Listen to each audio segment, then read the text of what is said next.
ঘটনা ঘটেছে? এখানে ওই বাচ্চা ছেলেরা মাছ ধরছিল, দিয়ে দেখে ভেবেছিল পুতুল, দিয়ে গিয়ে পাড়াতে গিয়ে সব বললো, সব মানুষ এসে দেখলো যে তখন উবুর হয়ে ভাসছিল মানুষ। হ্যাঁ, তারপরে পুলিশ এলো, যে পুলিশ বডি নিয়ে গেছে। হ্যাঁ নিয়ে গেছে। জানা গেছে কে? হ্যাঁ। কি নাম ওর? ওই দিঘিপাড়ায় বাড়ি। আচ্ছা। গায়ে কোনো রক্তের দাগ ছিল? ওটা আমি দেখিনি। সাবির শেখ বয়স কত?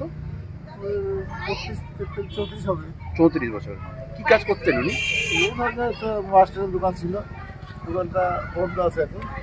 কতদিন ধরে দোকান করছেন উনি? হ্যাঁ, কতদিন ধরে ব্যবসায় আছেন উনি? ছেলে হ্যাঁ, বহুদিন ধরে করতো। আচ্ছা। বসে গল্প করতো। আর কালকে সকালে কখন গিয়েছিল বাড়ি থেকে? সকালে বিকাল বেলায় 3টের দিকে হবে। বাড়ি থেকে বেরিয়েছিল 3টের সময়। বাড়ি আসার কথা কিছু বলে গিয়েছিল? হ্যাঁ ভাই চলে আসে, ও সকালে চলে আসে। ফোন করছি, ফোন করেছি, যেখানেই থাক ফোন তোলে। আবার কি বলছো, আমি কোথাও আছি না তাও বলি। হ্যাঁ, যখন 9:30 পার হয়ে গেল তখন শুই যাবে। হ্যাঁ, আমি যাবো মনে করলাম, বাড়ি যাবো ভাবলাম, তো বৃষ্টি হতে লাগলো, তাহলে আমি আর গেলাম না। আমি শুয়ে গেলাম। সকালে বৃষ্টির জন্য গেলাম না। সকালে আমার ছেলে বলো ডাক্তার বাড়িতে আছে কি, আর বড় ছেলে গেল, যারা সোজা যাই বেরিয়েছিল।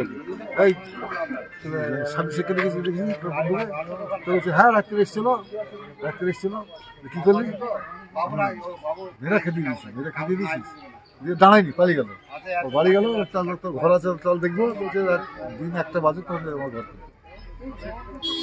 ওরা কেন মেরে তাড়িয়ে দেওয়ার কথা কিছু বলেছিল তখন আপনাদেরকে, আপনার ছেলেকে? ও বক্তব্য বলছে নিশা করেছিল। হ্যাঁ, তার জন্য ও নিশা করে। নিশা তো আসতে গেলে বহুদিন ধরে আমার সঙ্গে চলাফেরা করবে, মোটামুটি সমাজ থেকে সঙ্গে যাওয়া আসা। আমি প্রকৃতি সুরাকর প্রতির সঙ্গে যাসনি। কি করে যে আপনার যারা বিরুদ্ধে অভিযোগ তুলছে সেই ছেলেটি কি করে? সেটা ভাবেন যে হিরণ ফিরণ গেছে, মনে হয় হিরণ ফিরণ গেছে। আচ্ছা, কি নাম বললেন তো তার? ছেলেটার নাম হচ্ছে মজদুর। আপনার ছেলের আমার ছেলের নাম সাবির শেখ। কোনো কি রাজনীতি দল করে? না, এই ঘটনাতে কোনো রাজনীতির যোগ আছে বলে মনে করছেন? আজকে কখন আপনারা জানতে পারলেন যে উদ্ধারের বিষয়টা? এই মোটামুটি 1টা হলো।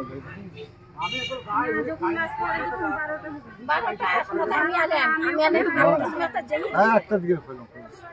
আচ্ছা, ছেলেকে দেখেছেন কোনো রকম আঘাতের চিহ্ন রয়েছে? আঘাত ছিল না, এখানে কি বাঁধা দেখছি। মেরেছে মানে এখানে অনেক ফাটা আছে, ওরাই মানে বেরিয়েছে।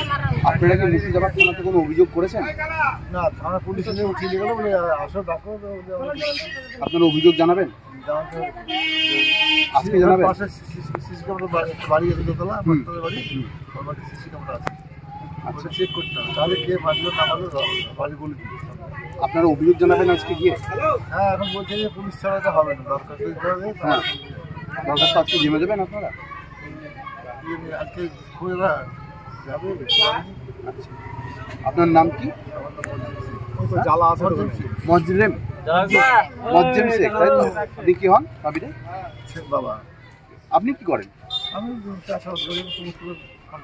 আপনাদের সাথে কোনো কি কারো শত্রুতা ছিল? সাবিরের সাথে কোনো কি কারো শত্রুতা ছিল?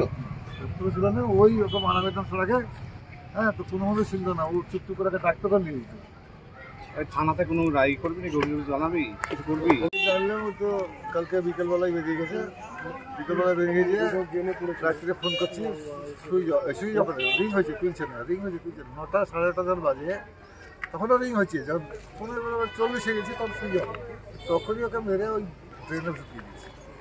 তারপরে সকালবেলা ওর বাড়ি গেলাম, আমার বড় ছেলে গেল যে আমার ছেলে আছে তোর কাছে, ফোন বলে হ্যাঁ রাত্রে এসেছিলো, 11টার সময় এসেছিলো, 3-4 জন ছিল, আমি মেরে ফেলে দিয়েছি। ওরা মারতে পারে, মেরে থাকতে পারে। ওকে যাই হোক মেরে ওই ট্রেনের মধ্যে ঘুরে দিয়েছে। কোথায় গিয়েছিল? ওই দেখেন আপনার বুলু হোটেলে, ওখানে মাস্টারের বাড়ি আছে, ওই বাড়ির বলেই মেরে ভরে দিয়েছে। আপনার কারোর মধ্যে সন্দেহ হয়? হ্যাঁ, ওই মইদুলের নাম। হ্যাঁ, মইদুল কি? মইদুল শেখ। ওর সাথে কি যোগাযোগ ছিল আপনার ছেলে? ডেলি মোটরসাইকেল নিয়ে যেত, কি করতে, কি মোটরসাইকেল নিয়ে যাওয়া ছিল। তারা কি বন্ধু ছিল? কি কাজ করতো মইদুল? ওই হিরণ ফিরণ গেছে।